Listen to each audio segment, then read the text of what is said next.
All right, what's going on, people? Um, so I'm starting a new series. Uh, they're gonna be talks. It's gonna be about God. Um, but what I want to do is I want to approach it from a more intelligent standpoint. Not necessarily that it hasn't been approached from an intelligent standpoint before, but I notice a lot of emotion that gets in the way. And what my aim is to bring light and not heat. I don't want to argue. What I want to do is I want to come to an understanding. My own journey was kind of like that, and my my screen up there, it changes every now and again. If it gets too disturbing, I'll cut it off. But my own journey was like this. My own personal testimony is before I became a Christian. I became a Christian at 26. I accepted Jesus Christ, and before that, I I was of the mindset that how in the world can a Christian believe in God at like blind faith? How can you do that? How can you just, oh, well, I believe in this God. I just have this faith, but it's like faith in faith or hope in hope. And both of those things are false. Both of them. They're both untrue. But that's what I used to think. Is I used to think, well, faith in faith, hope in hope, that doesn't work. You can't do that. I can't just believe in something and put my brain to the side because I'm very cerebral. I I like to think. I've been critically thinking and multitasking for God, as long as I can remember. I mean, I play video games. I write programs. I'm actually studying React right now, and I've written a few applications. I need to think. I can't just I can't just put my brain aside. I can't. It doesn't work that way for me. I have to be able to think, and I have to have evidence for things. It's not just, oh, well, let's just have faith in faith and hope that everything works out. No, that's bogus. That's bogus. That doesn't work out for anyone. Um, and what I found, especially for Christianity, is I found that that's actually not true. You don't put your brain aside. As a matter of fact, there's a lot of thought that goes on, and there's a lot of critical thinking in Christianity, which is kind of why I named this series as Christianity Blind, because a lot of people think that way. They're like, oh, well, Christianity is just blind, it's blind love, or or blind hate. Get that a lot too. Or you can see it very well in its hate, whatever the case may be. Like I said, my goal here is to not argue. I want to bring light and not heat. Um, so I guess suppose my first order of business would be sort of a disclaimer in telling you what Christianity is and what Christianity is not, because there's a lot of misconceptions about what people believe, about what Christianity is. Um, First and foremost, Christianity is not Catholicism. Those are entirely different things. They're entirely different. Christianity is not Mormonism. Those are different.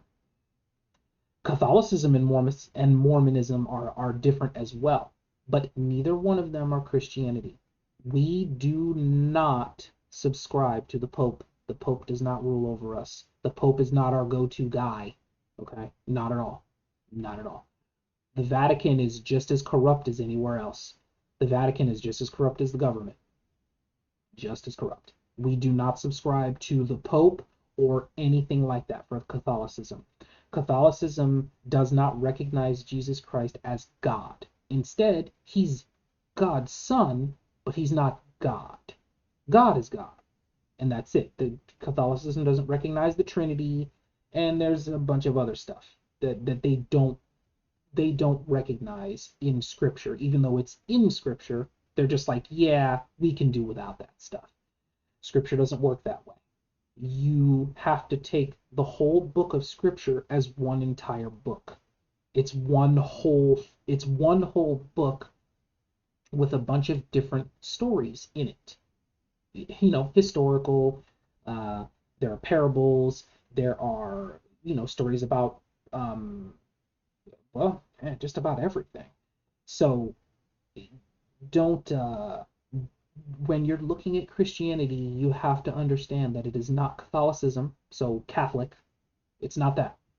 That's different. It's not the Jehovah's Witnesses. That's not Christianity. That's not Christianity. The Jehovah's Witnesses are not Christians. They are Jehovah's Witnesses, but they are not Christians. Um, the Like I mentioned before, Mormons. Those are not Christians. They're Mormons, but they are not Christians. They are not Christians. Just because somebody says Jesus Christ's name does not mean they are a Christian. That's that is that's not the measuring stick of a Christian. You don't say, "Oh, Jesus Christ," and then, "Oh, hey, yeah, he's a Christian. Cool." No, it doesn't work that way. It's not that simple. It's not that simple. So, um, I wanted to get that out of the way. Um, I guess back to my testimony. Like I said, when I started off, I I kind of knew that God existed. Like I knew about him ish. Not, well, I guess not really, not much. And I knew nothing about Jesus Christ, nothing at all. And I knew even less about the Holy Spirit. Those were just two parts of my life that was just like it was blank. I knew nothing at all about them. Um, and I was always running under the impression, or under the assumption rather, that we are in hell now. Like this world that we're in is hell. That's it. Like we're in it. We're here. This is hell.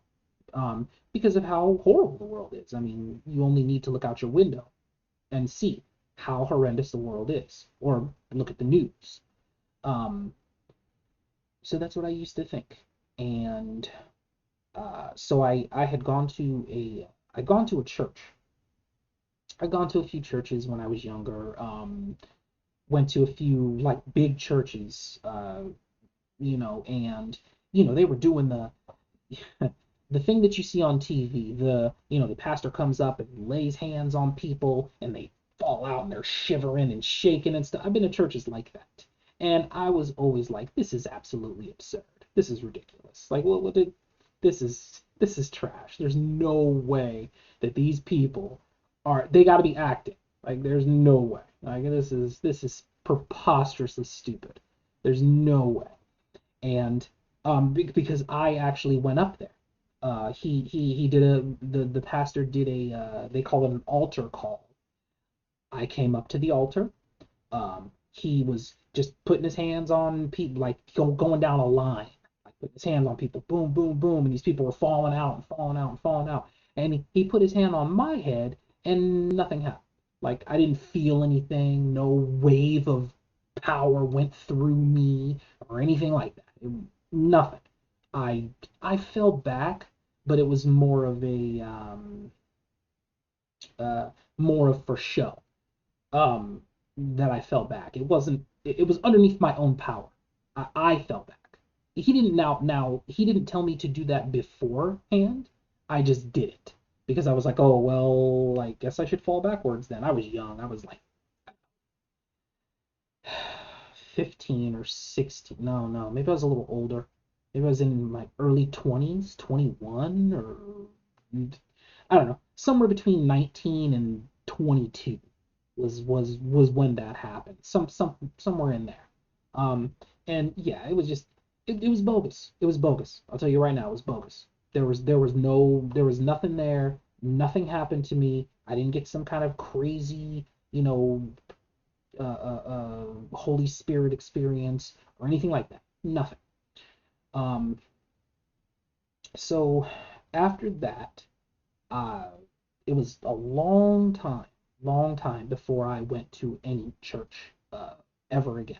It's a long time.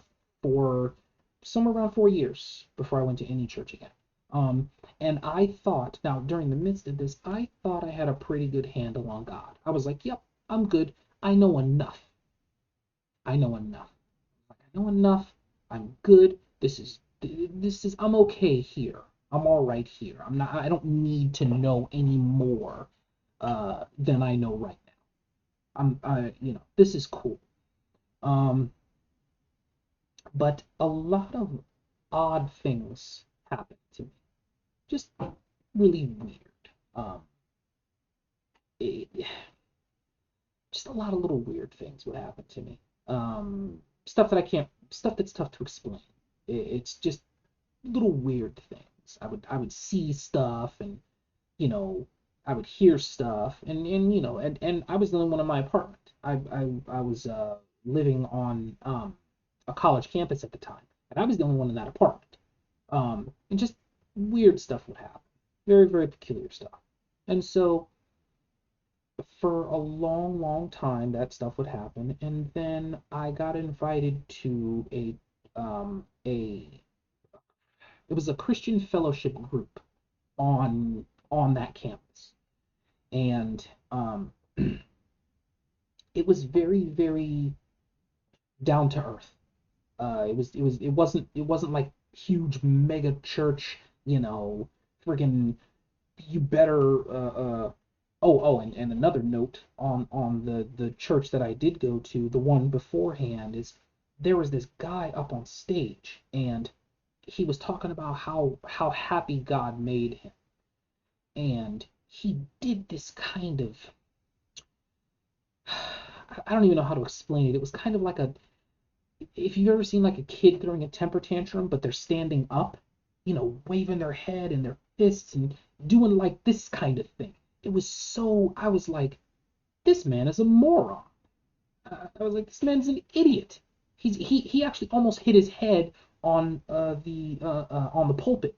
For those of you who don't know what a pulpit is, it's where the pastor preaches from. It's basically just a big chunk of stone with with a glass top, and he sets the Bible on it, and then he reads from it. And that stone is heavy. It's not light. It's not like it's solid. Okay, if you hit your head on that thing, you could take a nap. Okay, it's solid. And this guy was just up there, and he was just pumping his fists and waving his head around and spinning and just doing just like nonsense stuff. Like I said, like how you would think a child would have a temper tantrum when they're standing up. That's what it looked like. It was just it was so stupid. It was so stupid. Oh my God, it was stupid. Oh man, it was so stupid. And I was like, this man is a fool. Why is he doing this? He's dancing around, he's flailing his arms, and yeah, this is ridiculous. Get me out of here. I am not for this. This is dumb.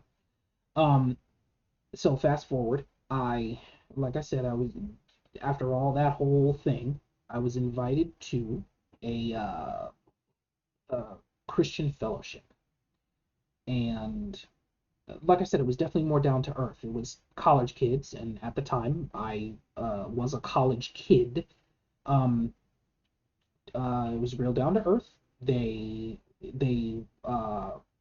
taught each other, and basically the service happened in a house. It was just a house.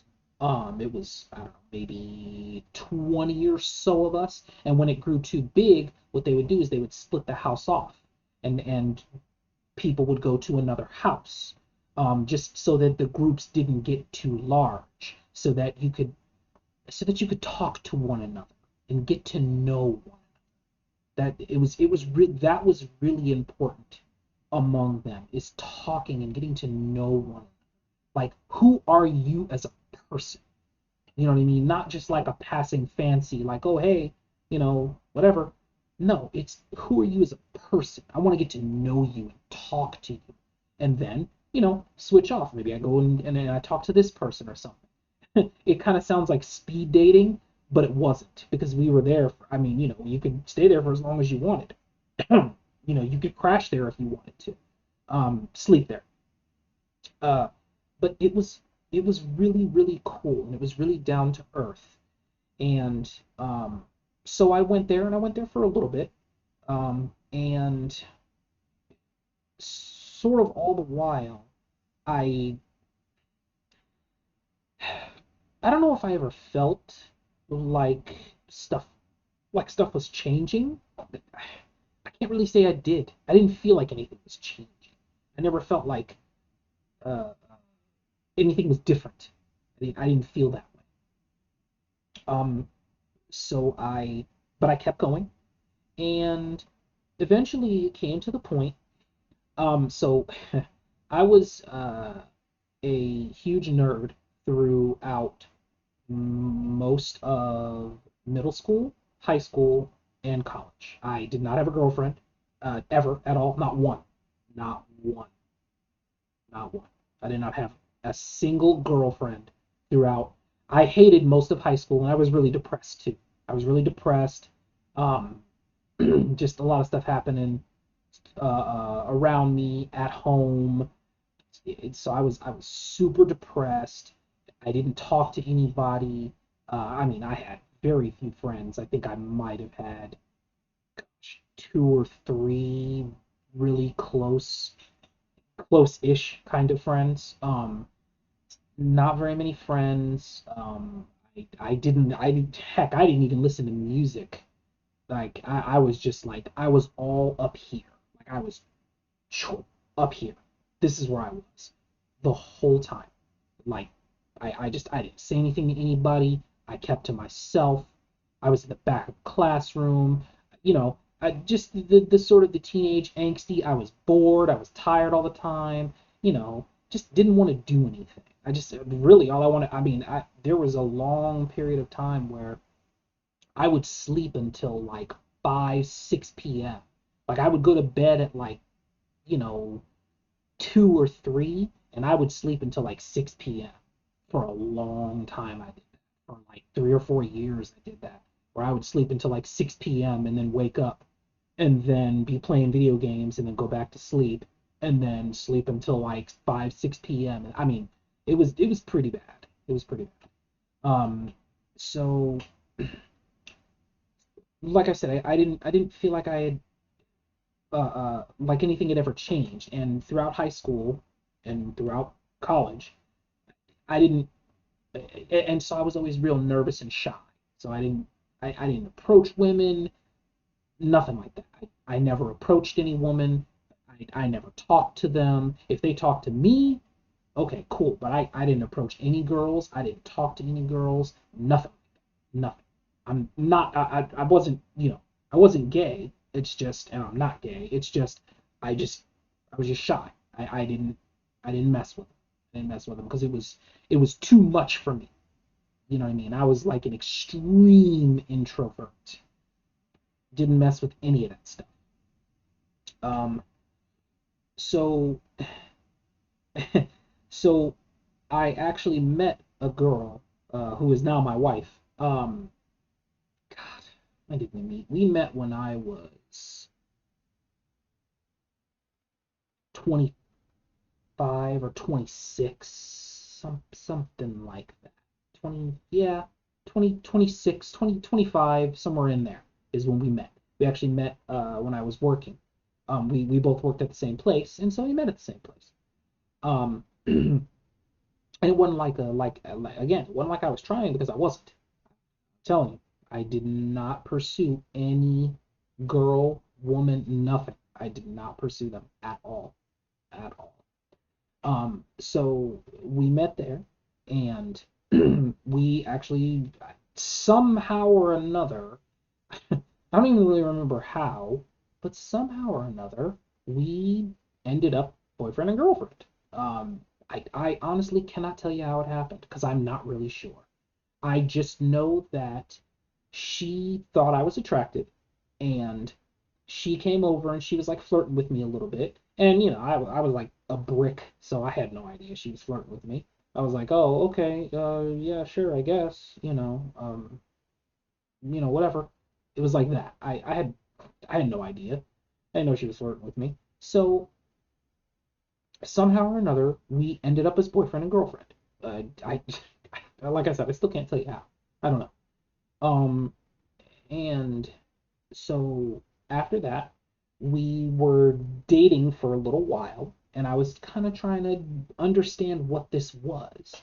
But one of the things that I did find out about her is that she was really, really easy to date. Really easy to date and really easy to talk to. Like it wasn't work like I originally thought it would be. It did take effort, obviously, every person is different, but it wasn't like I thought it was going to be. Um, and so we dated for a little bit, and we had dated for, oh, I think it had been like half a year, and I had made up my mind because we were coming to, because what I had told her from the get-go, what I had told her from the beginning is I said, look, I said, I'm a Christian, or at the time I thought I was one. I said, look, there is going to be no sex, none, none, not between me and you. I mean, not not at all. There's going to be no sex. If we're going to get married, and if that's something that's going to happen with us, between us, awesome. But sex will wait until then, because I don't want to have sex with you out of lust. I want to love you. That's what I told her. And she said okay. She said okay. She was like, you know what? That's fine. Go figure. um, so we didn't, but we got pretty close. We got pretty close. Twice, actually, we got pretty close. And the first time was when she came over, and we got close, but luckily nothing happened. We stopped. The second time I didn't tell her, but I had actually made up my mind. I was like, you know what? We're gonna have sex. It's fine. We're gonna have sex. It's cool. I didn't tell her, but I was gonna call her, something like, next time I see you, we're gonna do this. We're gonna do this. We've been in this relationship now for like 8 months. I'm jonesing a little bit. We're gonna get this done. We're gonna get this done. And I told at the time there was a guy that was mentoring me. His name is Scott, and they call him disciplers, and basically he was mentoring me. And I would go and study the Bible with him. This is still while I was going to the church that I'm talking about. Um, and I told him this. I said, I said, I'm making this decision, man. I'm going for it. And he told me, he said, huh. He said, well, look, I can't tell you what to do, but what I can tell you is that it's a very, very bad idea to do that. If you're talking about being a Christian, and you're talking about something that's virtuous, this is not the this is not the way to go. This is not the right path for this. Again, I can't tell you what to do, but I can tell you that this is not the right way.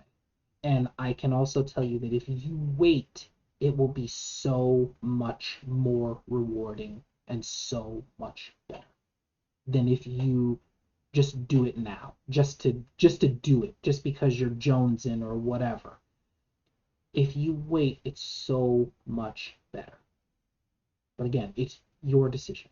It's something you have to sit with, and it's something you have to think about. And it kind of caught me off guard, because a lot of the mythos surrounding Christians, and unfortunately what a lot of Christians will do is they'll be Bible thumpers. So they'll, you had better do this, and you better do this, and you better do this. Look, God has never forced me a day in my life to do anything, ever, ever, not once. So I dare not force any other person to do anything. Unless it's something like, they're trying to hurt me or something like that, and I have to defend myself, well then yes, I'm gonna force that. Or my family members, common sense stuff. But I'm talking about choices, especially choices for or against God. Um, and like I said, it struck me as odd. I was like, wow, he's letting me choose. Like he's not telling me like I better do this and better do that. He's like, no, you have a choice, and I can't take that from you. It's up to you. You have to decide that. And I was like, man, huh, okay, all right, all right. Well, then I will decide. I will decide. And I decided not to. I decided not to. I'm not sure what made me decide not to. I don't really know. I still don't remember. I don't know. I decided not to. I said, you know what? No, I'm not gonna do this. I maybe it's because I remember what I had said initially. Um, and I wanted to keep that virtue. Like I wanted to keep that it's that sort of dignity, I guess, or sacredness. That I think that's a better word for it. Would be the sacred of uh, of sex. I wanted to keep that. Um, and so I was like, you know what? No, I'm not gonna do this. Um, so fast forward a little bit. At 26, um, I had actually accepted Jesus Christ, and I got baptized. Now, my baptism was it was something. It was something. It wasn't at that same church. It was actually at a different church from a guy that it was like a guy that I barely knew. He was actually one of the managers at where I worked, and he invited me. He said, "Hey, come to my church. You can get baptized if you want." He sort of pressed it on me, but it was still my decision, and I knew that. I knew it was still my choice. I had to make it, and I did. I made it. I went, um, and I went in there, and it was a really weird sort of experience. It wasn't bad. It was just peculiar because I had never been in that type of church before. It was a different church. They performed their rituals and stuff like that. Not rituals. That's the wrong word for it. Um, Not rituals. Uh, I guess I can't find a better word for it, so ritual is gonna have to do. But ritual just makes it sound like occultish, and it's not that. It wasn't that. It wasn't like that. They just had patterns that they fell into and stuff that they did on a normal basis. Like they would go up and pray up by the altar. They would go up to the stairs on the altar and they would pray, you know, and stuff like that. So uh, the guy was like, "Hey, look, I got somebody new here. He wants to get baptized." And the pastor was like, "Okay, we'll do that." Blah blah blah. They talked about it. Excuse me. And then they put me in what I like to call the Jesus getup. Um, it was some rubber sandals and a white T-shirt and some slacks, and they're like khaki. So, but they were like too short, so they're like high waters, and took me into the it was like a big bathtub basically is what it was, or a big like a spa, something like that. It was behind the altar. So there's the altar and the pulpit, which is where the pastor preaches from. And then there was like the band, the drum set and all that stuff. And then behind that was the bathtub, basically. Um, so he said, okay, well, I'm gonna have you walk behind, I'm gonna have you go get changed, walk behind, and come down the stairs. So there was two sets of stairs down towards this bathtub. There's one set of stairs that goes down, and there's regular handrails, just wooden handrails. Like you see at anywhere else or in your house, just regular wooden handrails. So I walked down the first set, walked down the second step, and that water was cold. Oh my goodness, that water was cold. So I step in the water, and so I'm holding like this. I'm holding the handrail with this hand all the way down. I hold it with this hand, walked all the way down into the water, still holding the handrail. And he said, "You got to turn around because I'm going to dunk you in backwards." I'm like, okay. So I let go of the handrail. I turn around.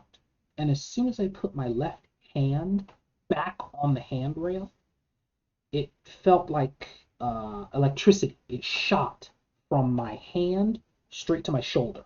And my whole arm just fast, really fast, vibrating. Like, I mean, it was fast. It was really quick. And it hurt. But it was only my arm that was vibrating. It was nothing else. Nothing else on me. It was just from my wrist to my, or from my hand to my shoulder. This is the only part of me that was vibrating. It's just this. And it was fast. And the whole what's it called? Handrail for the stairs. That was vibrating too. But it was just that. Like I said, the whole rest of my body was fine. Um, and it only in real time it only went on for maybe 3 seconds, maybe. It wasn't that long in real time. It felt like it was a lot longer, but real time, about 3 seconds. Um, and I couldn't let go because that was my first instinct. As soon as it happened, and I grabbed, and the like I said, what felt like electricity shot straight up. My first instinct was to let go with my hand. I was like, "Oh my god, I gotta let go of this," but I couldn't. My muscles wouldn't work. Like I tried to let go, but it didn't happen.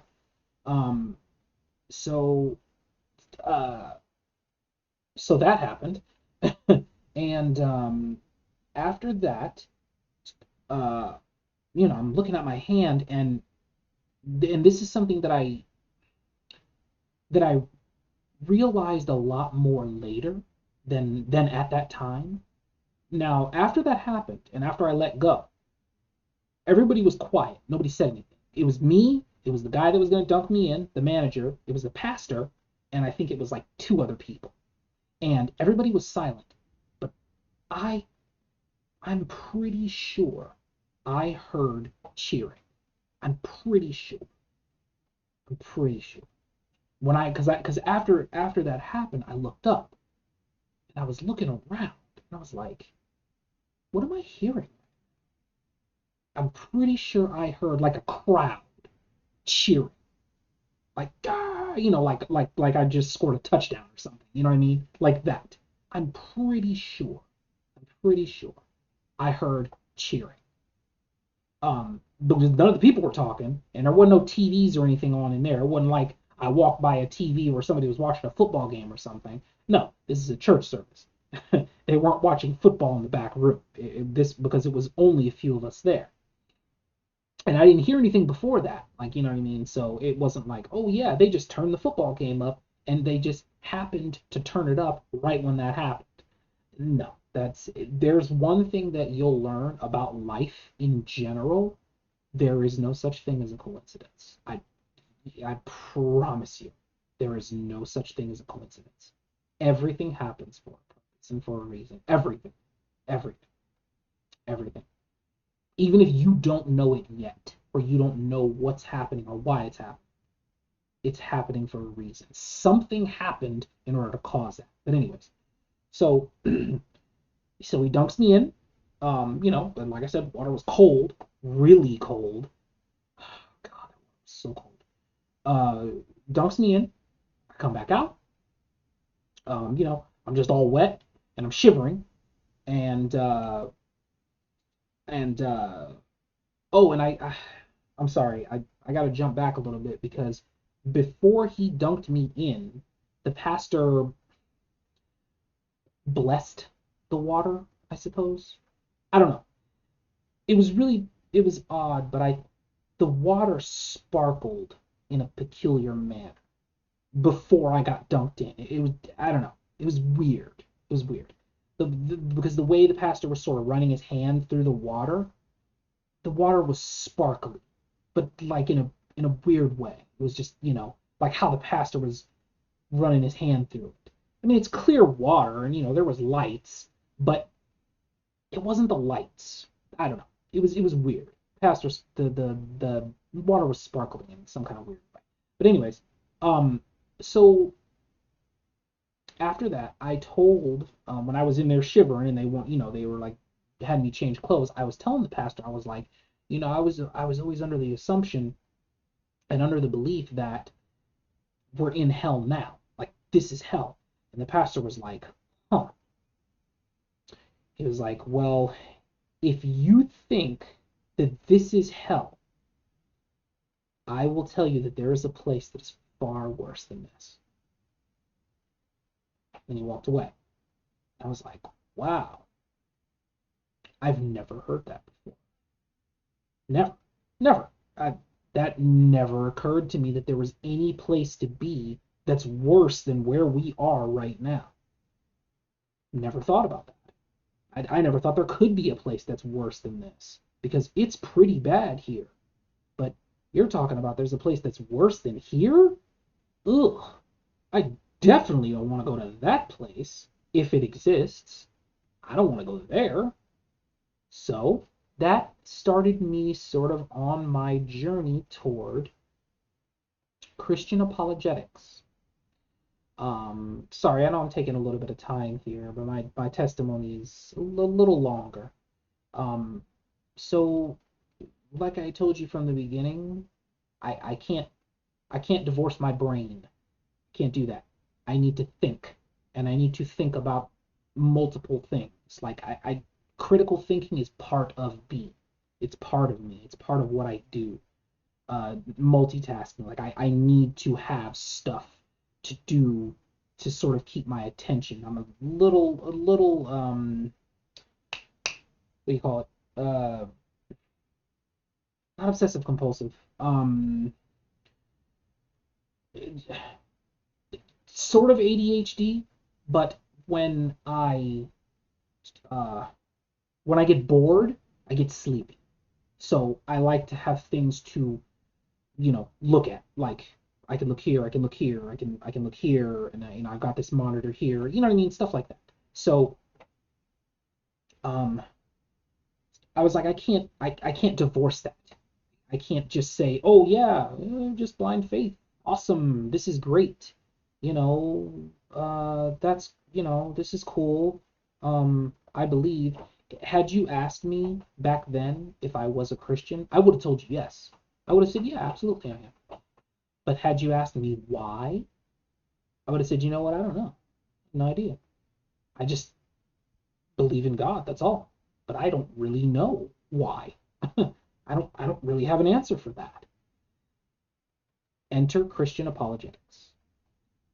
When I started getting into Christian apologetics, I had found, now I didn't know it at the time, but I had found somewhere for my brain to be. I could think now. There is an overwhelming amount of evidence for God, for Jesus Christ who walked the earth. I'm not just talking about biblical stuff. I'm talking about extra biblical stuff. Stuff that's stuff that's stuff that was written by people who were not Christians. They just simply wrote what they saw. You got to understand something about historians, older historians. Older historians wrote what happened in history. That's what a true historian does. A true historian does not manipulate facts. They write what happened. Whether they agree with it or not is irrelevant. They write what happened or what is happening as they're seeing it. That's how they did it. Now, nowadays, yeah, you have a lot of you know like social media or corporate news outlets that will absolutely lie about stuff. They lie about stuff all the time, constantly and consistently. Yes, there's a little bits and pieces of truth to some of them, but you know the news outlets, the major ones. You know which ones I'm talking about. The But back then, especially in those days, no, they wrote down what they saw and what was happening. So I got cats, and my older cat does not like the kittens that we have, so she likes to hiss and growl at them. Um, but so I had found a place for my brain. I found a place that I could think and that I could look at evidence, at actual evidence, not just like, oh, well, hope, hope for the sake of hope and faith for the sake of faith. No, no, no, it's not what Christianity is. Not at all. Not at all. As a matter of fact, evidence to the contrary, when you're talking about things like evolution, you're talking about things like,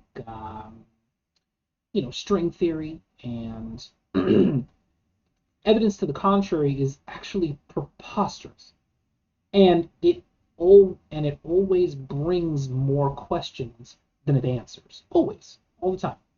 And furthermore, it doesn't it doesn't cut across all fields of science. There's always, well, yes, this works for physics, but it doesn't work for biology. This works for mathematics, but it doesn't work for, geology, or you know what I mean, something like that. It never goes across all of them, or maybe not never, but very rarely.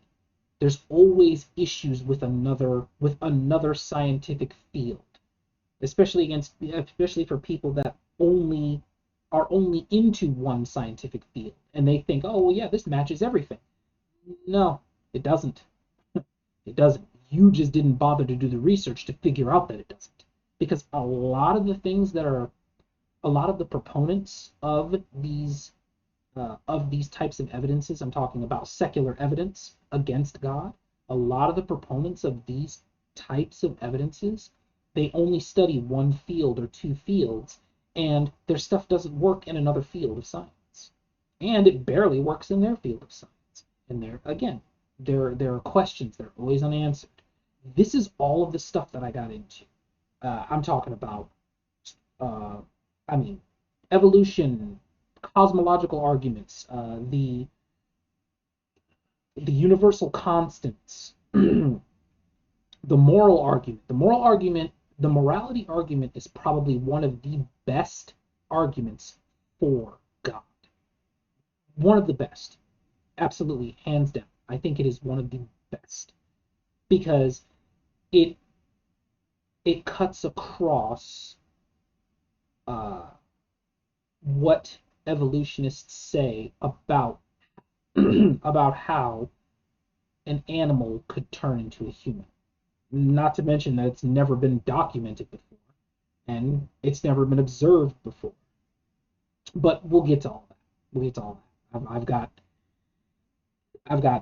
So what I have is I serve on a ministry team, and what we do is we answer questions, lots and lots and lots of questions from everyone around the world, from every country, well, yeah, around the world, from all walks of life, all sorts of people, teenagers, elderly, I mean, rich, poor, free and slave, every, every.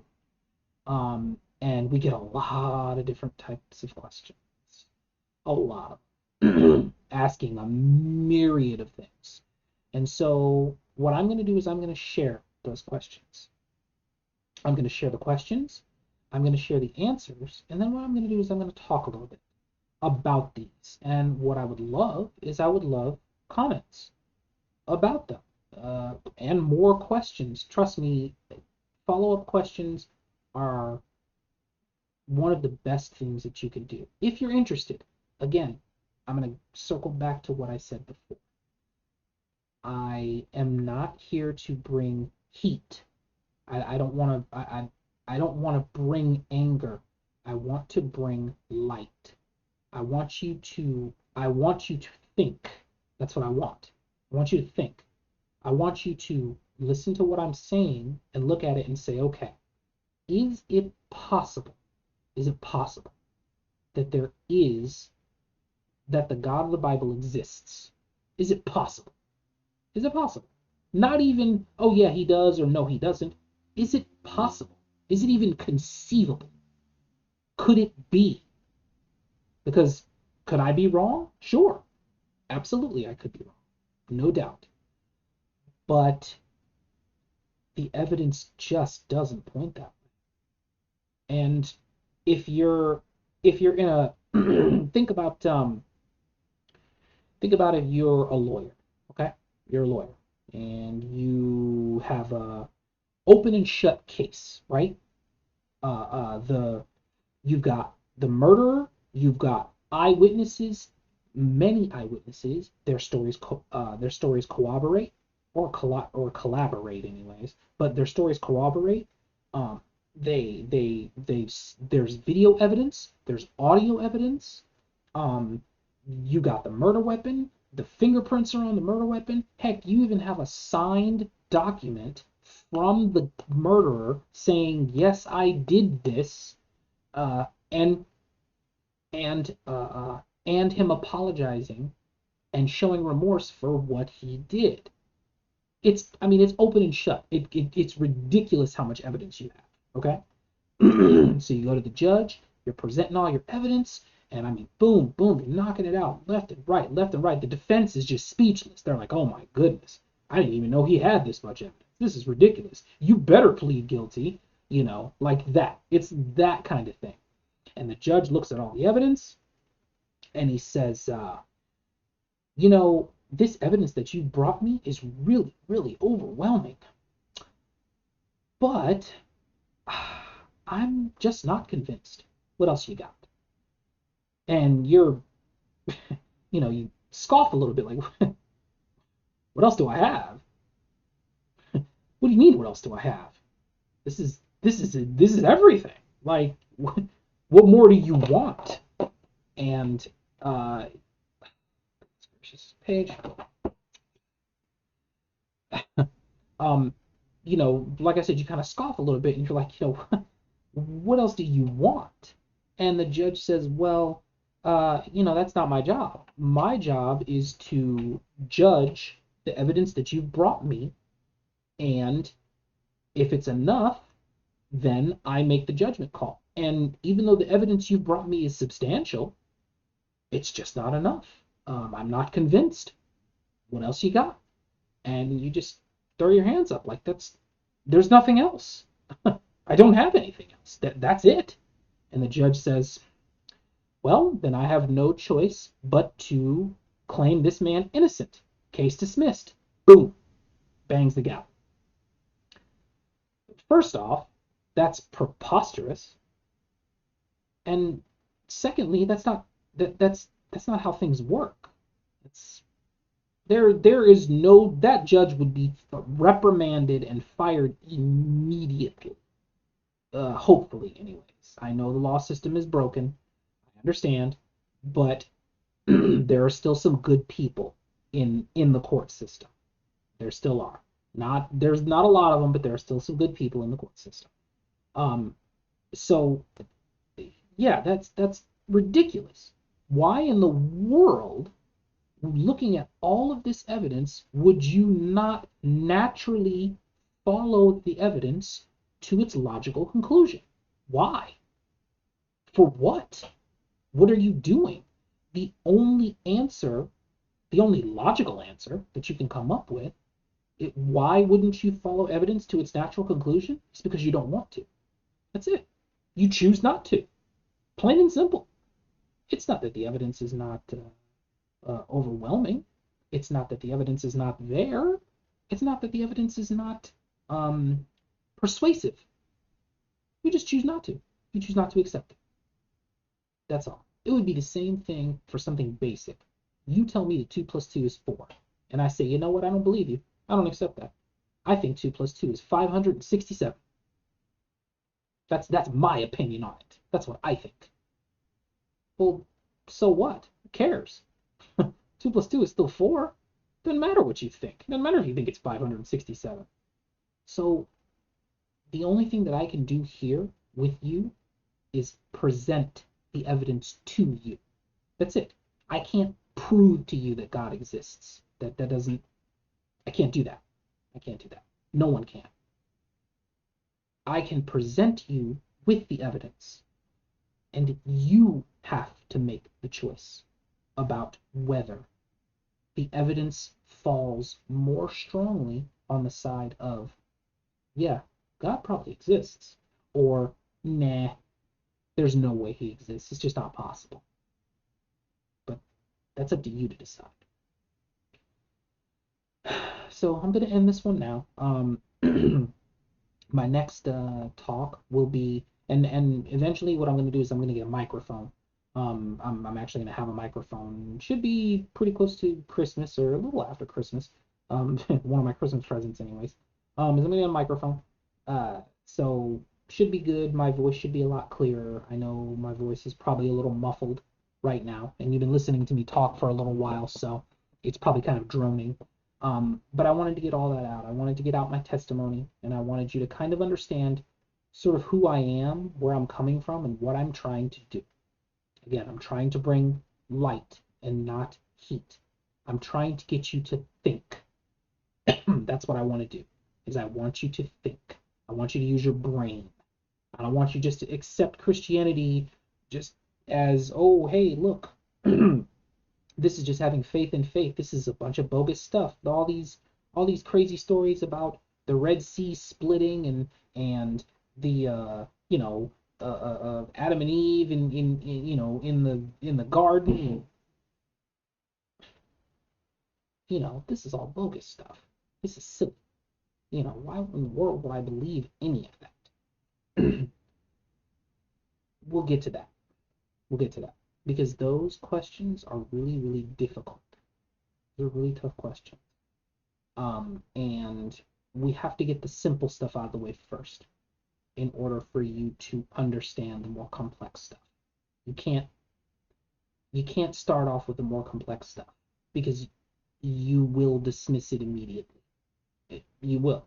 It's take it back to when I was starting off programming in React. When I started off, when you start off, if let's put it this way, okay? If you want to be a front end developer, you don't want to start off with React. You want to start with HTML, CSS, and JavaScript. Vanilla JavaScript. That's where you want to start. You don't want to start in React. Because if you start in React, it's going to be really difficult. You can start in React. You can. I'm not saying you can't. You can. But you don't want to. It's not the best. Because React is just a conglomeration of HTML, CSS, and JavaScript. That's all it is. It's a library. And it's just a mixture of all three. So you want to get familiar first with HTML, with CSS, and with JavaScript before you move on to React. And even jQuery, although jQuery is different. But that's beside the point. The point is, it's the same thing for Scripture. You want to get familiar with the simple things first before you go asking the tough questions. Because when you start to ask the really tough questions and someone gives you a tough answer, you're not going to get it. You're not going to understand it. You're just going to be like, oh yeah, that's just stupid. That's preposterous. Well, what are you even talking about? I don't understand that. I don't get that. Yeah, I know. You don't. I know. And that's because you haven't taken time to understand the simple stuff. So, thanks for listening, and I will be back.